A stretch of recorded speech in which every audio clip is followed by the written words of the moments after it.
उस बार गर्मियों में मैं जब बुआ के यहाँ घूमने गई तो मेरी जिंदगी के मायने ही बदल गए। ये बात उन दिनों की है जब मेरी शादी को लगभग 1 साल बीते थे। मैं हस्बैंड के साथ शहर में रहती थी। गर्मियों में मैं 2 महीने के लिए मायके घूमने आई हुई थी। मेरा नाम प्रियंका है। मैं 28 साल की हूँ। मैं बहुत सुंदर और गोरी हूँ। मेरे विशालकाय पहाड़ों के समान पिछवाड़े को ताकने के लिए सब परेशान रहते हैं। मेरे हस्बैंड ने खूब मेहनत करके उसको खूब फुला दिया है और वो देखने में बहुत अच्छा लगता है। मैं मायके में थी तो एक दिन बुआ का फोन आया और बोली कि तुम्हारे फूफा जी तुम्हारे यहाँ जा रहे हैं, हो सके तो कुछ दिन के लिए मेरे यहाँ चली आओ। बहुत दिन हो गया तुम्हें देखे हुए और इसी बहाने यहाँ भी सबसे मिल लेना। मैंने कहा ठीक है बुआ जी, मैं आ जाऊंगी।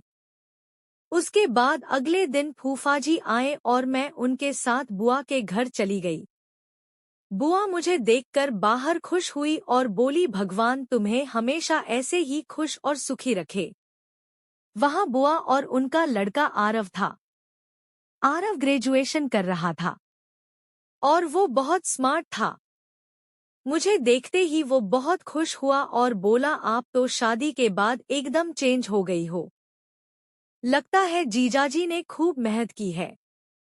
मैं एकदम शर्मा गई और मुस्कुराकर उसको बोली तुमको तो मैं बाद में बताई हूँ। तुम बहुत ज्यादा बोलने लगे हो। तुम्हारे जीजाजी से बता दूंगी। वो मुस्कुराते हुए बोला मैं सही कह रहा हूँ। जीजाजी ने मेहनत करके सब एकदम फूला दिया है। मैं शर्माते हुए मुस्कुराकर बुआ जी के पास किचन में चली गई, जहां वो मेरे लिए नाश्ता बना रही थी।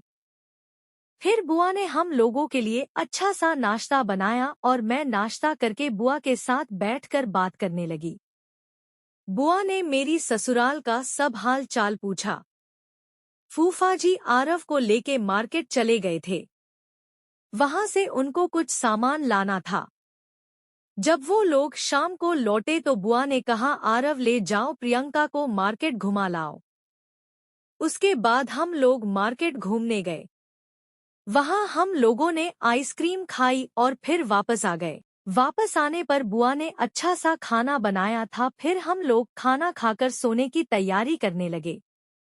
आरव को अपने किसी दोस्त के यहाँ बर्थडे पार्टी में जाना था, तो वो चला गया और बोला हो सकता है मैं अभी 2 घंटे बाद आ जाऊंगा या फिर वहीं दोस्त के यहाँ रुक जाऊंगा तो फिर कल आऊंगा। बुआ मुझसे बोली कि प्रियंका आरव के कमरे में ऐसी लगा हुआ है, तुम वहीं सो जाना। फिर मैं ऐसी चलाकर काफी देर हस्बैंड से फोन पर बातें करती रही। हस्बैंड ने मुझसे पूछा कि बुआ के यहाँ कोई दिक्कत तो नहीं है, तो मैंने कहा नहीं, मुझे यहाँ बहुत अच्छा लग रहा है। तो वो बोले ठीक है फिर तो अच्छी बात है, तुम कुछ दिन वहीं रह लो। उसके बाद धीरे धीरे मुझे नींद आने लगी और मैं सो गई। रात को लगभग 1 बजे जब मेरी नींद खुली तो आरव तुरंत ही वही अपने दोस्त के यहाँ से वापस आया था। मैंने उससे बोला इतनी रात को आने की क्या जरूरत थी, सुबह ही वापस आ जाते। तो वो मुस्कुराकर बोला कि आप यहाँ हो तो मैं वहाँ कैसे रुक जाता। अभी तो मुझे जीजाजी की मेहनत की पूरी जानकारी लेनी है। मैं शर्मा कर बोली तुम्हें हमेशा यही सब बोलना रहता है क्या। फिर आरव बोला मैं तो सच कह रहा हूँ। जीजाजी की मेहनत साफ दिखाई पड़ रही है। एक ही साल में उन्होंने इतनी मेहनत कर दी है कि आपका पर्वतों के समान विशालकाय पिछवाड़ा एकदम फूला दिया है। मुझे इतनी शर्म आ रही थी कि मैं क्या बताऊं। मैं बोली शांत हो जाओ और चुपचाप सो जाओ। वो बोला बताइए न जीजाजी मेहनत करते हैं कि नहीं। मैं बोली जीजाजी अगर मेहनत नहीं करेंगे तो कौन करेगा।